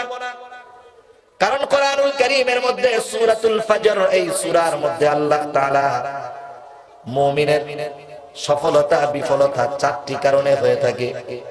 এর মধ্যে অন্যতম একটি কারণ আল্লাহ রাব্বুল আলামিন জানায় দিয়েছেন যে ওদের বিফলতার অন্যতম কারণ হলো ওরা মিসকিনদেরকে খানা দেয় না, ইয়াতীমদের সাথে খারাপ আচরণ করে। এগুলা খারাপ গুণ, খারাপ অভ্যাস, এগুলো আমাদের মধ্যে রাখবো না। আমরা ইয়াতীমদেরকে ভালোবাসবো। কারণ আমার আপনার নবী কি বলেন? ইয়াতীম ছিলেন। কি ছিলেন? ইয়াতীম ছিলেন। পবিত্র কোরআনে আরেকটা সূরা আছে, সূরা দুহা। এই সূরা দুহার মধ্যে আল্লাহ রাব্বুল আলামিন আমার আপনার নবীর আল্লাহর পক্ষ থেকে দেওয়া অন্যতম তিনটা বিশেষ নিয়ামতের কথা উল্লেখ করলেন। শিক্ষাগুলো নিবেন, বোঝার চেষ্টা করবেন। আল্লাহ সুবহানাহু ওয়া তাআলা আমার আপনার নবীকে তিনটা বিশেষ নিয়ামতের কথা উল্লেখ করার পর আল্লাহ রাব্বুল আলামিন আমার আপনার নবীকে তিনটা আমলের আদেশ দিয়েছেন। কয়টা আমল? তিনটা নেয়ামতের কথা উল্লেখ করেছেন, আবার পাশাপাশি তিনটা আমল আল্লাহ তাআলা দিয়ে দিয়েছেন। যেমন এক নাম্বার, আল্লাহ রাব্বুল আলামিন আমার আপনার নবীকে উদ্দেশ্য করে বলতেছেন, ওয়ালাল আখিরাতু খায়রুল লাকা মিনাল উলা। আল্লাহ রাব্বুল আলামিন আমার আপনার নবীর নেয়ামত কেমন বরকত আল্লাহ তাআলা দিয়েছেন, এগুলা বর্ণনা করতে গিয়া সূরা দুহার মধ্যে আল্লাহ সুবহানাহু ওয়া তাআলা তিনটা নেয়ামতের কথা উল্লেখ করলেন। সংক্ষিপ্ত সারে একটু ঘটনাটা বলে দেই। আল্লাহর নবীর কাছে অনেক দিন ওহী আসা বন্ধ। মক্কার কাফেররা ওরা বলা শুরু করলো, মুহাম্মাদের আল্লাহ মুহাম্মাদকে ছাইড়া দিয়েছে, মুহাম্মাদের আল্লাহ মুহাম্মাদকে ভুলে গেছে, এইজন্য ওর কাছে আর শয়তানটা আসে না। নাউজুবিল্লাহ। জিবরাইল আলাইহিস সালামের উদ্দেশ্য করে বলতেছে, ছাইড়া দিয়েছে তো এইজন্য আর আসে না। আল্লাহ রাব্বুল আলামিন আবার আপনার নবীর মনটা খারাপ হয়ে গেছে, ওরা টিটকারি করতেছে। নবীকে সান্ত্বনা দেওয়ার জন্য আল্লাহ তাআলা তিনটা জিনিসের কসম খাওয়ার পর বলতেছে, মা ওয়াদ্দাআকা রাব্বুকা ওয়া মা ক্বালা। আল্লাহ রাব্বুল আলামিন আবার আপনার নবীকে বলতেছেন, হে নবী আপনি ওদের কথায় বিচলিত হয়েন না, আপনার রব আপনাকে ছেড়েও দেন নাই, আপনার রব আপনার প্রতি অসন্তুষ্ট নয়। এরপরে আল্লাহ তাআলা বলেন, ওয়ালাল আখিরাতু খায়রুল লাকা মিনাল উলা। মুফাসসিরিনে কেরাম তাফসীরের মধ্যে বলেন, আপনার প্রতিটা ভবিষ্যৎ অতীতের চাইতে উত্তম। সহজে বোঝায় মানে আল্লাহর নবীর ভবিষ্যৎ যত হবে তত তার অবস্থান আরো কি হবে? উঁচু হবে। সেজন্য আল্লাহ তাআলা বলেন, অবশ্যই আপনার পরবর্তী সময় পূর্ববর্তী কালের চাইতে উত্তম। তার মানে যেটা যাবে ভবিষ্যতে, যেটা দেওয়া হবে, এটা আপনার জন্য অতীতের চাইতে আরো উত্তম হবে। কত বড় নেয়ামত! এরপরে আল্লাহ তাআলা আমার আপনার নবীকে বলেন, ওয়ালা সাউফা ইউতিকা রাব্বুকা ফাতারদা। আল্লাহ তাআলা বললেন, আর অচিরেই তোমার রব তোমাকে দান করবেন এমন জিনিস যাতে তুমি সন্তুষ্ট হয়ে যাবা। সুবহানাল্লাহ। মাকামে মাহমুদ আমার আপনার নবীকে আল্লাহ দান করবে, এটা হবে সুপ্রিম পাওয়ার। যাই হোক, তিনটা নেয়ামতের কথা আল্লাহ তাআলা বললেন। এক নাম্বার, আপনার রব আপনাকে ছেড়ে দেয় নাই, তিনি অসন্তুষ্ট নন। বলেন তো, একটা মানুষ যদি এমন সংবাদ পায় যে আল্লাহ তার উপরে খুশি, তার উপরে নারাজ না, এর চাইতে বড় নেয়ামত আল্লাহর পক্ষ থেকে আর কিছু হতে পারে নাকি? তাহলে এটা নেয়ামত। নেয়ামত পাইলে কি করতে হয়? নেয়ামতের শুকরিয়া আদায় করতে হয়। আল্লাহ রাব্বুল আলামিন এবার বলেন, আলাম ইয়াজিদকা ইয়াতীমান ফাআওয়া। আল্লাহ রাব্বুল আলামিন বলেন, তিনি কি আপনাকে ইয়তীম অবস্থায় পান নাই? আল্লাহ তাআলা বলেন, এরপরে আমি আপনাকে আশ্রয় দিয়েছি, আপনাকে আমি ইয়তীম অবস্থায় পেয়েছি, ছেড়ে দেই নাই। ছেড়ে তো দেই নাই, বরং আপনার লালন পালনের রক্ষণাবেক্ষণের ব্যবস্থা আমি আল্লাহ করেছি। এটা অন্যতম একটা নেয়ামত। দেখুন, আমার আপনার নবী যদিও ইয়াতীম ছিলেন, ইয়াতীম, কিন্তু বাবা মারা গেলেন, মা যখন মারা গেলেন, তারপর থেকে স্টেপ বাই স্টেপ প্রতিটা পদক্ষেপে আমার নবীকে আল্লাহ তাআলা এমন অভিভাবক দান করেছে যারা আমার আপনার নবীর জন্য সর্বদা জীবন দিতে তৈরি ছিল। দাদার কাছে যতদিন থাকছেন, দাদা মা বাবার অভাব বলতে দেয় নাই। চাচার কাছে থাকছেন আবু তালেব, একেবারে মারা যাওয়ার আগ পর্যন্ত নবীর জন্য ঢাল হয়ে দাঁড়াইছেন। যদিও কাফির ছিলেন, কিন্তু দেখেন তিনি এমন ভাবে প্রস্তুত ছিলেন যে নবী দ্বীনের কাজ নির্বিঘ্নে করতে পারতেন, ঠিক কিনা? তারপরে এমন একজন স্ত্রী তাকে আল্লাহ দান করেছে, এমন একজন স্ত্রী খাদিজাতুল কুবরা রাদিয়াল্লাহু তাআলা আনহাকে আমার আপনার নবীর জন্য আল্লাহ মনোনীত করেছেন, যার উপাধি ওই জাহেল সমাজে ছিল তাহেরা। সম্পদওয়ালী ছিলেন। আল্লাহ রাব্বুল আলামিন এমন একজন স্ত্রী আমার আপনার নবীকে দান করেছেন। আল্লাহর নবী দ্বীনের কাজে বাহিরে যাইতেন, যত রাতেই ফিরতেন একটা ডাক দেওয়ার সাথে সাথে খাদিজাতুল কুবরা দরজাটা খুলে দিত। এগুলা বড় বড় নেয়ামত। তাই আল্লাহ তাআলা বলেন, আলাম ইয়াজিদিকা ইয়াতীমান ফাআওয়া। এক নাম্বার বড় নেয়ামত, ইয়াতীম অবস্থায় পেয়েছি, অসহায়ের মতো ছেড়ে দেই নাই। আমার আপনার নবী ইয়াতীম ছিলেন ঠিক, কিন্তু ইয়াতীম বলে কেউ কোনোদিন তাকে টিটকারি মারতে পারে নাই। সমাজে এটা কিন্তু আমরা করি। অনেক সময় হয় ইয়াতীম বাচ্চা, বাবা মারা গেছে, চাচা নাই, অসহায়, একটু দুষ্টুমি করে, কারণ ওর তো বাপ নাই। আমরা বলি এটা তো এরকমই হবে, যার বাপ মরে ওটা এরকমই হবে, বলে না? খবরদার, কোন সময় এরকম টিটকারি মেরে আমরা বলবো না। এরপরে আল্লাহ তাআলা বলেন ওয়াজাদাকা দাল্লান ফাহাদা, সঠিক পথ আল্লাহ রাব্বুল আলামিন আমার আপনার নবীকে দেখায় দিয়েছেন। এই দল শব্দের অর্থ পথভ্রষ্ট নয়, গোমরা নয়, ব্যাপক ব্যাখ্যার দরকার, সেটা বললাম। তার মানে সঠিক ইলমটা আপনার অজানা ছিল, আমি আল্লাহ আপনাকে সঠিক ইলমটা জানায় দিয়েছি। এরপরে আল্লাহ তাআলা বলেন ওয়াজাদাকা আইলান ফাআগনা, আমি আল্লাহ আপনাকে নিঃস্ব পেয়েছিলাম কিন্তু আপনাকে সম্পদওয়ালা বানায় দিয়েছি। খাদিজাতুল কুবরা রাদিয়াল্লাহু তাআলা আনহার সাথে যখন বিবাহ হয়েছে, আল্লাহর নবীর চরিত্র ক্যারেক্টার সম্পর্কে জানার পর খাদিজাতুল কুবরা রাদিয়াল্লাহু তাআলা আনহা আমার আপনার নবীকে বিবাহের প্রস্তাব দিয়েছেন। এর আগে আরবের অনেক বড় বড় টাকাওয়ালা সুদর্শন স্মার্ট যুবক ওই 37 বছর 40 বছরের ওই খাদিজাতুল কুবরা রাদিয়াল্লাহু তাআলা আনহাকে বিবাহের প্রস্তাব দিয়েছে। যদিও বয়স 40 ছিল, কিন্তু আল্লাহ রাব্বুল আলামিন তার ভিতরে এমন স্পৃহা দিয়ে দিয়েছে, কাউকে সে গ্রহণ করেন নাই। কিন্তু নবীর চরিত্রের দিকে খেয়াল করে নিজে আগ্রহী হয়েছেন বিবাহ করার জন্য, প্রস্তাব দিয়েছেন। শুধু বিবাহ দিয়ে বসেছেন এমনটা নয়, স্বামী হিসাবে গ্রহণ করার সাথে সাথে নিজের অঢেল সম্পদগুলা স্বামীকে তিনি দিয়ে দিয়েছে। যেই নবী নিঃস্ব ছিলেন, আরবের শ্রেষ্ঠ ধনী আল্লাহ বানায় দিয়েছে। সুবহানাল্লাহ। এত দামি দামি নেয়ামত আমি আল্লাহ আপনাকে দিলাম, এখন কাজ কি? এক নাম্বার, আমি আপনাকে ইয়াতীম অবস্থায় পেয়েছি, ইয়াতীম অবস্থায় পাওয়ার পরে ছেড়ে দেই নাই, উত্তম আশ্রয়ের ব্যবস্থা করে দিয়েছি। সুতরাং আপনার উপরে আদেশ হলো ফাআম্মাল ইয়াতীমা ফালা তাকহার, যেহেতু আপনি ইয়াতীম ছিলেন, আপনাকে আমি আল্লাহ ছেড়ে দেই নাই, আপনিও কোনো ইয়াতীমকে ধমকের সুরে কথা বলবেন না। এই আদেশ আল্লাহ তাআলা আমার আপনার নবীকে করতেছে। আল্লাহর নবীকে কোনো আদেশ করার উদ্দেশ্য এটা নয় যে এই আদেশ শুধু আল্লাহর নবীর উপর, এই আদেশ দুনিয়ার সব মানুষের উপর। কথা বুঝতেছেন? তাহলে দেখেন, নেয়ামত দিয়েছেন, ইয়াতীম হিসাবে পেয়ে ছেড়ে দেন নাই, আশ্রয়ের ব্যবস্থা করেছেন, এটা হলো নেয়ামত। শুকরিয়া আদায় কি হবে? নবী আমার বলেন, আল্লাহ তাআলা নবীকে বলেন, যেহেতু ইয়াতীম অবস্থায় পেয়ে আমি আপনাকে ছেড়ে দেই নাই, আপনার কাজ হলো ইয়াতীমের সাথে ভালো ব্যবহার করা। সেজন্য আপনি ইয়াতীমের সাথে কখনো ধমকের সুরে কথা বলবেন না, কারণ ইয়াতীমের সাথে যদি সম্পর্ক রাখা যায়, হাদিসের মধ্যে আসছে, কেউ যদি ইয়াতীমের মাথায় ভালোবেসে হাত বুলায় দেয়, আল্লাহ রাব্বুল আলামিন ওই ইয়াতীমের মাথায় যত চুল আছে, চুল পরিমাণ সওয়াব তার আমলনামায় দিয়ে দেয়। সুবহানাল্লাহ।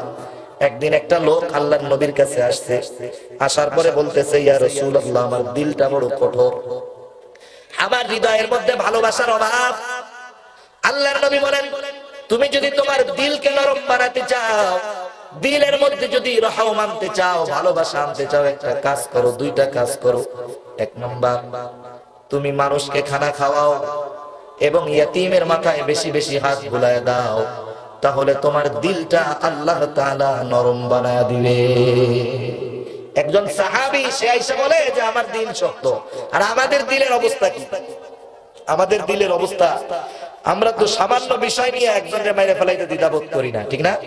সমাজে এমন হত্যা অনেক হয়, যারে মারলো, কি জন্য মারলো সেও জানে না, যে মারলো কেন মারলো তাও জানে না, ঠিক কিনা বলেন? এটা কিয়ামতের আলামত। কিয়ামতের আগে যাকে খুন করা হবে সে জানবে না কেন তাকে খুন করা হলো, হত্যা করা হলো। আর এই খুন বা হত্যা যারা করবে তারাও জানবে না কেন এই লোকটারে মারলাম। এই হবে কিয়ামতের আগে। এখন তো এটা একটা দুইটা নয়, দুনিয়া ব্যাপী এইরকম হত্যা যজ্ঞ চলছে কি চলতেছে না, এগুলো কিয়ামতের আলামত। সেজন্য আমরা আমাদের দিলটাকে নরম বানাবো। নরম বানাতে যদি চাই, ইয়াতীমদের মাথায় আমরা হাত বুলাইয়া দিব, ইয়াতীমের সাথে ভালো আচরণ করব। কেন ইয়াতীমের সাথে খারাপ আচরণ করা? এটা হলো আবু জেহেলের স্বভাব, ঠিক কিনা বলেন? আবু জেহেলের এই দোষ, এই ত্রুটি আমরা আমাদের মধ্যে আনবো না। এরপরে আল্লাহ তাআলা আমার আপনার নবীকে যেই নেয়ামত দিয়েছিলেন, আল্লাহ বলেন ওয়াজাদাকা দাল্লান ফাহাদা, আল্লাহ তাআলা আমার আপনার নবীকে পথ না জানা অবস্থায় পেয়েছিলেন, কিন্তু পথ জানায় দিয়েছেন। এটা অন্যতম একটা নেয়ামত। এই জন্য কি করবে? আল্লাহ তাআলা বলেন ওয়া আম্মাস সাইলা ফালা তানহাউ, সেজন্য যখন কোন সাইল আসে, সাইল ভিক্ষুক আসে নাকি আপনাদের কাছে? বাড়িতে বাড়িতে আসে না? বাড়িতে বাড়িতে ভিক্ষুক আসে, চাইতে আসে। কোন সাইল যদি আসে, একে তিরস্কার করা যাবে না। আপনি একজনকে না বলবেন, না বলার তো সুন্দর ভাষা, তাই না? অনেক সময় আপনি 10 টাকা দিলেন, দিয়ে যেই আচরণ করলেন, তার চাইতে অনেক সময় না দিয়ে ওর কাছ থেকে দোয়া পাওয়া যায়, ঠিক কিনা?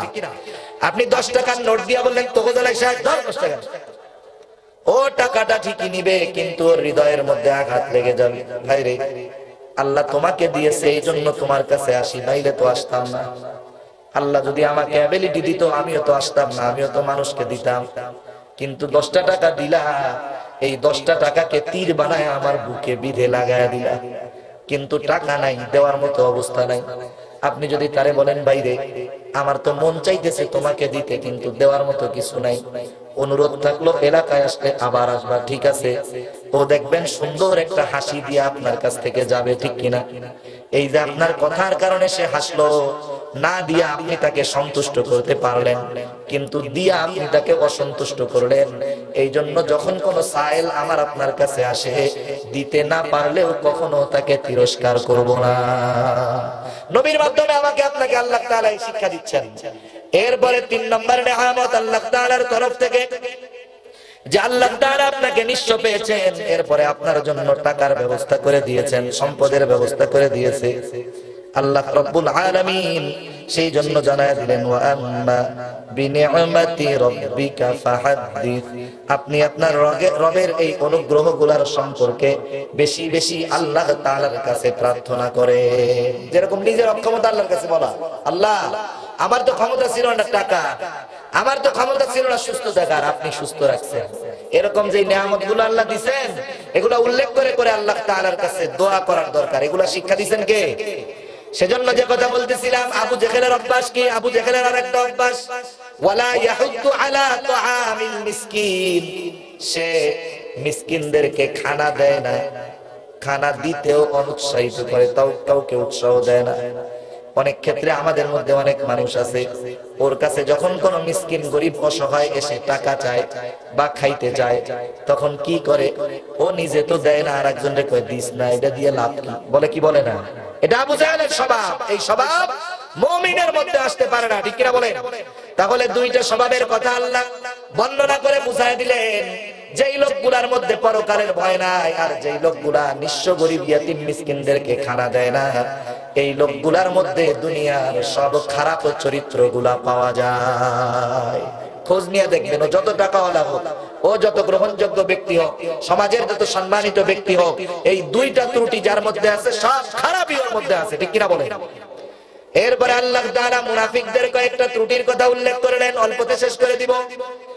আল্লাহ তাআলা বললেন ফাওয়াইলুল লিল মুসাল্লিন, ওয়াইলুন জাহান্নামের একটা গর্ত। এই জাহান্নাম হলো মুসল্লিদের জন্য, সব মুসল্লি না। কারণ কিছু মুসল্লি কিয়ামতের ময়দানে তো আল্লাহর আরশেও ছায়া পাবে, ঠিক কিনা বলেন? আর কোন মুসল্লিদের কথা আল্লাহ বললেন? যেই মুসল্লিরা উপরে মুসল্লি, ভিতরে হলো মুনাফিক। মুনাফিক আর কুফরিকে লুকায় রাখে, ঈমানকে প্রকাশ করে, এটা আরো বেশি ডেঞ্জারাস, ঠিক কিনা বলেন তো? যেই রোগটার লক্ষণ প্রকাশ পায়, এই রোগটা বেশি বিপজ্জনক, নাকি যেই রোগের লক্ষণ প্রকাশ পায় না এটা বেশি বিপজ্জনক? যেটার লক্ষণ প্রকাশ পায় না। যেমন ক্যান্সার। ক্যান্সার যখন মানুষের শরীরের মধ্যে ছড়ায় যায়, সহজে টের পাওয়া যায় না। চিকিৎসা বিজ্ঞান বলে প্রায় 70 থেকে 80% উপরে যখন দেহকে সংক্রমণ করে ফেলে, তখন ক্যান্সার একটা লক্ষণ দেখা দেয়। কি লক্ষণ? এক জায়গায় একটা ঘা হয়েছে, গালের মধ্যে একটা ঘা হয়েছে, ওইটা ট্রিটমেন্ট করতে গিয়ে দেখা যায় হায় রে, এ তো ক্যান্সারে আক্রান্ত হয়ে গেছে। ওই জায়গা থেকে ফিরে আসা, কামব্যাক করা, পুনরায় সুস্থ হওয়া অনেক কঠিন, ঠিক কিনা বলেন?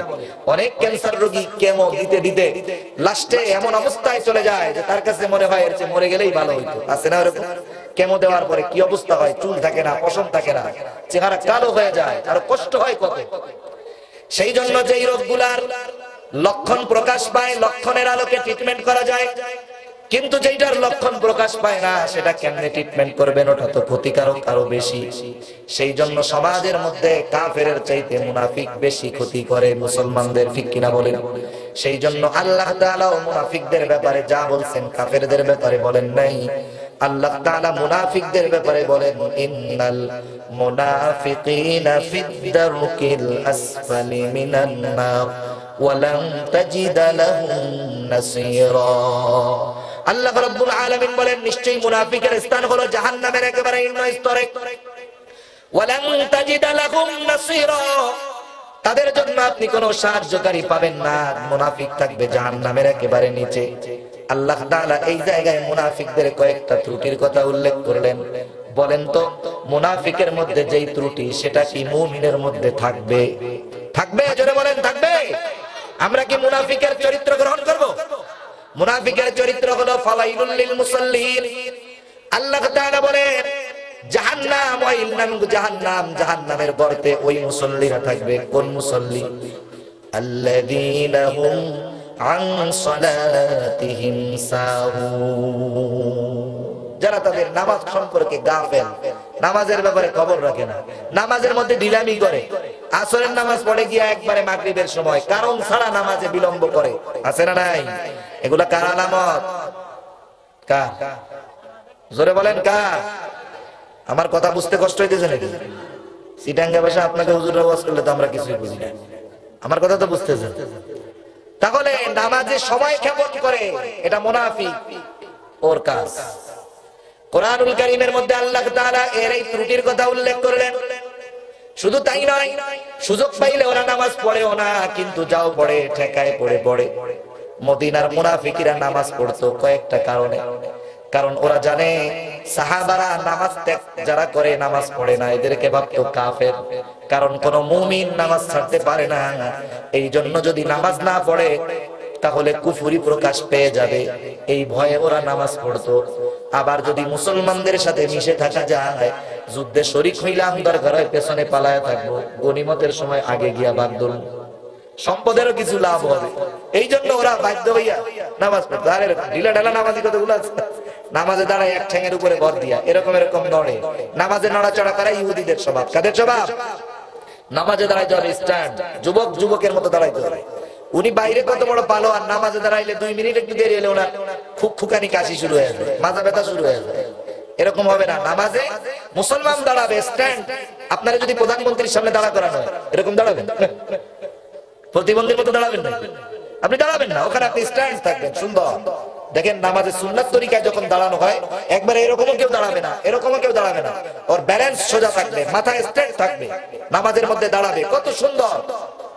সেজন্য নামাজে আমরা মুমিনের মতো দাঁড়াবো, মুনাফিকদের মতো নড়াচড়া করবো না, এক পায়ে ভর দিব না। রুগী তার জন্য ভিন্ন কথা, কিন্তু আমাদের সুস্থ মানুষগুলাও নামাজের মধ্যে কেমন জানি আদামরা হয়।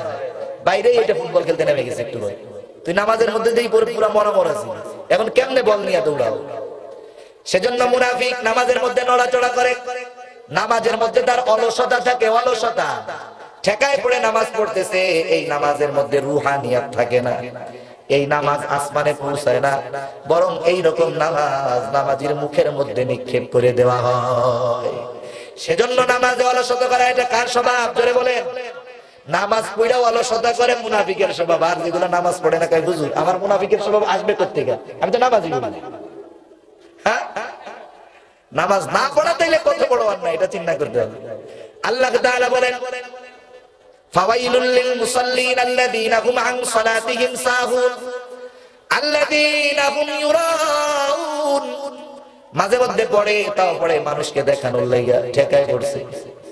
আইসে এলাকায় নির্বাচনী প্রচারণায়, চট্টগ্রামের মানুষ তো ধার্মিক, আসরের আযান দিছে, এখন যদি ভোট চাই মানুষে বলবে কেমন লোক রে, নামাজের সময় নামাজ পড়ে না, ভোট দিবে না। এবার সেক্রেটারি কয় নামাজ যাও, তো আপনার তো ওযু নাই। দূর বেটা, এ কি আসল নামাজ নাকি? এ তো ভোট পাওয়ার নামাজ। কারে দেখাইতে নামাজ পড়তে ঢুকছে।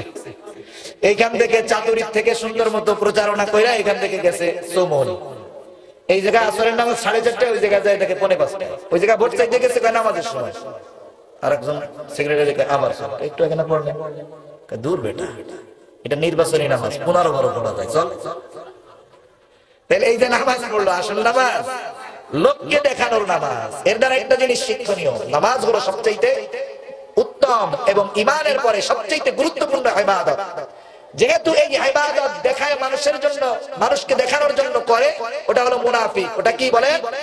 মুনাফিক। তাহলে অন্যান্য যত ইবাদত আছে সবগুলা কার সন্তুষ্টির উদ্দেশ্যে করতে হবে? আল্লাহর সন্তুষ্টির উদ্দেশ্যে। সেজন্য মুনাফিক অন্যতম আলামত নামাজে অলস, দ্বিতীয়ত সে নামাজ পড়ে যদিও তাও মানুষকে দেখানোর জন্য পড়ে। এখন বলেন না মানুষকে দেখানোর জন্য নামাজ পড়ে না, আল্লাহর জন্য পড়ে, এই খবর তো বাহিরের কারো কাছে নাই, আছে নাকি? তাহলে আমি যখন নামাজে দাঁড়াবো আমি নিজের অবস্থা নির্ণয় করতে পারবো আমার এই নামাজ আল্লাহর জন্য নাকি অন্য কাউকে দেখানোর জন্য। যদি আমার অন্তর বলে যে না এই নামাজটা একজনকে দেখানোর জন্য, তাহলে আমার নামাজ আর মুনাফিকের ওই নামাজের মধ্যে কোনো তফাৎ নাই। সেজন্য আমার নামাজ হবে কার জন্য? আওয়াজ দিয়ে বলেন। আল্লাহ তাআলা নবীর মাধ্যমে শিক্ষা দেয়। নবী আপনি বলেন ইন্নাস সালাতি ওয়া নুসুকি ওয়া মাহইয়ায়া ওয়া মামাতি লিল্লাহি রাব্বিল আলামিন। আপনি বলুন নিশ্চয়ই আমার নামাজ, আমার কুরবান, আমার জীবন, আমার মরণ সব রব্বুল আলামিনের জন্য তথা তার সন্তুষ্টির জন্য। যেহেতু জীবন মরণ তার জন্য, যত আমল হবে সব হবে কার জন্য? আওয়াজ দিয়ে কর। সেজন্য আমি ছোট বড় সব আমল কার সন্তুষ্টির জন্য করব? নামাজের কথা বিশেষভাবে উল্লেখ করলেন আল্লাহ তাআলা, কারণ এটা হলো সবচাইতে বড় ইবাদত। এরপরে মুনাফিকদের সংকীর্ণ মনটা আল্লাহ তাআলা বোঝাতে চান।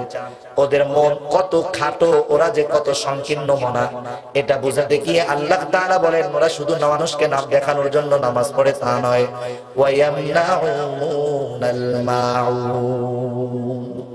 এই সূরাটার নাম হলো সূরা মাউন। কোন সূরা বলেন? সূরা মাউন। মাউন অর্থ ছোট ছোট দৈনিক ব্যবহারের জিনিস। মুফাসসিরিন কিরাম অধিকাংশ মুফাসসির বলেন এর অর্থ হলো বালতি, এর অর্থ হলো কাঁচি, খুন্তা, চিনেন না এগুলা? এর অর্থ কেউ বলেন পানি, কেউ বলেন পানি খাওয়ার পাত্র, মানে একেবারে ক্ষুদ্র ক্ষুদ্র ছোট ছোট জিনিস যেগুলা, এগুলার মাউন বলে। কেউ বলেন যাকাত, কিন্তু অধিকাংশ মুফাসসির বলেন ছোট ছোট জিনিস। এখন আপনি মুনাফিকের অভ্যাস হলো ওর কাছে যদি কেউ যায় বলতো আমার একটু বালতিটা দে, না না দিব না, বালতি নাই, বালতি ঘরে আছে, কি কয়? দিব না। এবার বলে ভাই আমার একটু ঘাস কাটা লাগবে, কাঁচিটা হারায় গেছে, দাও, বলে না দিব না। এরকম ছোট ছোট জিনিস যখন মুনাফিকের কাছে চাওয়া হয় মুনাফিক দেয় না। এরকম কাজ শুধু মুনাফিক করে না, আমাদের সমাজে অনেক মানুষ, পুরুষ মা বোন সবাই করে, কি করে না? আইসা পাশের বাড়ির মহিলা বলছে ভাবি বটিটা একটু দেন। আপনার ভাবি, আপনার ভাই মাছ আনছে কাটতে হবে, আমার বটিটা পাইতেছি না। মাছ কিনছে, বটি কিনতে কে কইছে? মাছ কিনতে কইছে কিনা, জান ওটা দিয়ে বটি কিনে নিয়ে আসতে দিল না। করে কি করে না? এরকম ছোটখাটো ব্যবহারের জিনিস একে অপরকে দিতে হবে, এটা দিলে সাদাকার সওয়াব পাওয়া যাবে। আর মুনাফিকদের এই দোষ ত্রুটি থেকে মুক্ত হওয়া যাবে, ঠিক কিনা বলেন? এজন্য কেউ যদি আমার কাছে ছোটখাটো জিনিস চায়, এটা ছুরি চাইছে, আম কাটবে, কেন না ছুরি দিব না, দাঁড় চলে যাবে, এগুলা সংকীর্ণ মনের পরিচয়। এগুলা মুনাফিকদের মধ্যে ছিল। কাজের মধ্যে? মুনাফিকদের মধ্যে। এইজন্য কেউ যদি আমার কাছে ছোটখাটো ব্যবহারিক জিনিস চায়, আমি তাকে এগুলা দিয়ে সহযোগিতা করব। করা যাবে না? একজনের বাড়িতে মেহমান আসবে, সুবা নাই, সুবা চাইছে, সুবাটা একটু দেন, সমস্যা কি? মেহমানের সুবা একটু বসাবে, সুবার ফোম তো আর খাওয়ায় হবে না। তাহলে এত সংকীর্ণ মনোধার কি দরকার আছে? এই সংকীর্ণ মনে হয় মুনাফিকরা। কারা হয় জোরে বলেন? যেই মুনাফিক সামান্য একটা কাঁচি বা ব্যবহারের 10 টাকার জিনিস মানুষকে দিতে পারে না, ও বড় বড় কাজ কিভাবে করবে? করতে পারবে? দেখেন, সেজন্য আমাকে আপনাকে মুনাফিক এবং কাফেরদের এই ত্রুটিগুলো আমাদের মধ্যে থেকে দূর করতে হবে। সূরা মাউনের মধ্যে আল্লাহ তাআলা আমাদেরকে এই শিক্ষা দিয়েছেন। আল্লাহ তাআলা এই সূরার আলোকে যে কথাগুলো বলা হলো, এগুলোর উপরে আমল করার তৌফিক আল্লাহ দান করুক। সকলে বলি আমিন। ওয়া আখিরু